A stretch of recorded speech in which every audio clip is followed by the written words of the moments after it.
Exploring the phrase, Titanic. Hello, dear learners. Today, we're diving deep into the world of English phrases to understand the meaning and usage of the word, Titanic. By the end of this video, you'll not only know where this word comes from but also how to use it in various contexts. The term, Titanic, originally refers to the RMS Titanic, a British passenger liner that sank in 1912 after hitting an iceberg.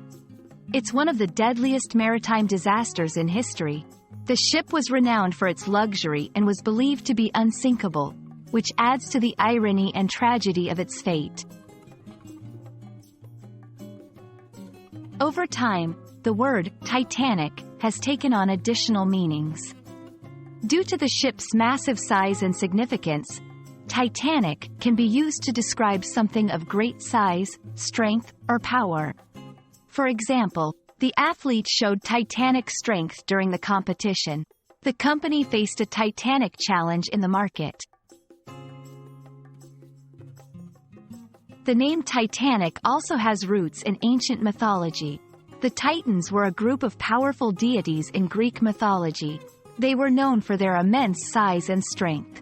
So, when we say something is Titanic, we're also referencing these ancient figures, emphasizing the magnitude or grandeur of what we're describing.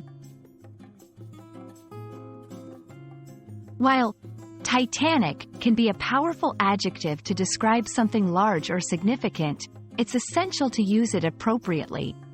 Because of its association with the shipwreck, using the term in contexts related to failure or disaster can be sensitive or considered in poor taste.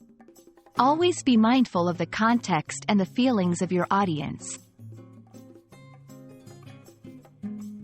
Thank you for joining us on this exploration of the word, Titanic.